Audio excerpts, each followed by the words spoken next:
Hi, இன்னைக்கு night நம்ம வீட்டில் ஆப்பம் தேங்காய் பால். இப்போ நம்ம ஆப்பம் ஊற்றிக்கலாம்.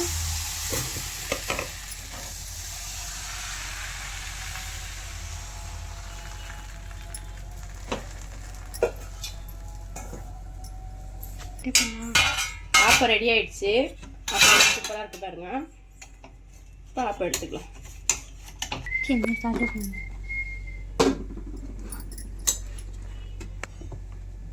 நெக்ஸ்ட் ஆப்பம் ஊற்றிக்கலாம்.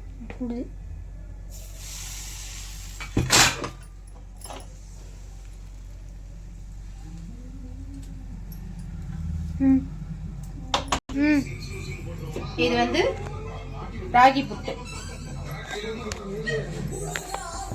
ராகி மாவை கொஞ்சம் ஆவி கட்டி எடுத்துட்டு உப்பு ஏலக்காய் தண்ணி ஊற்றி பெரிஞ்சு வச்சுருக்கோம். கொஞ்சம் ஆஃப் பண்ணிடி. ஆஃப் பண்ணி வச்சுருக்கோம். கொஞ்சம் ராகி மாவு, கொஞ்சம் தேங்காய், மறுபடியும் கொஞ்சம் ராகி மாவு போட்டு குக்கரில் நல்லா ஏறுவாகுது. இந்த டைமில் வச்சுப்போம்.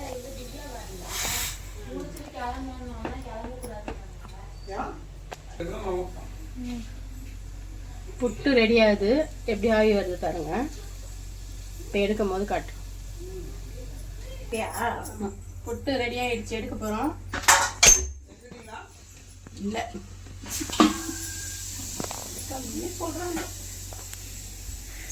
சுவையான ராகி புட்டு ரெடி. இப்போ நெக்ஸ்ட்டு இந்த புட்டு வச்சுருவோம். இது கொட்டாங்குச்சின்றனால ஒரு பக்கமாக நிற்காது. அதில் எப்படி நிற்கிதோ அந்த பக்கம் பார்த்து வைக்கலாம். அந்த கொட்டாங்குச்சி கரெக்டாக இருந்துச்சு. மூடி வச்சுக்கோ. இந்த பக்கம் ஆப்பம் ரெடி ஆயிடுச்சு. ஆப்பம் எடுக்கணும். நாங்கள் இந்த கொட்டாங்குச்சி புட்டை கொடுப்போம். புட்டில் தேங்காய் பால் ஊற்றி சாப்பிட்டா சுவையாகவும் டேஸ்டாகவும் இருக்கும். நீங்கள் ட்ரை பண்ணி சாப்பிட்டு சொல்லுங்க. சூப்பராக இருக்கு. எப்படி இருக்கு? சூப்பராக இருக்கு. தம்பி, ஆப்பம் தேங்காய் பால் எப்படி இருக்கு? சூப்பராக இருக்கு.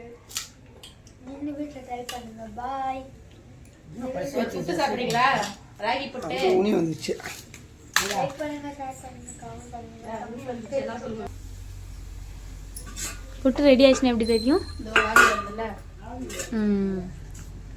ஆல்ரெடி ஒரு வாட்டி ஆவி கட்டுறதுனால டக்குன்னு வந்துடும். இந்த புட்டு வச்சுருவோம். கொட்டாங்குச்சி இது கரெக்டாக நிற்கிது. அந்த கொட்டாங்குச்சி தான் கொஞ்சம் ஆடுது.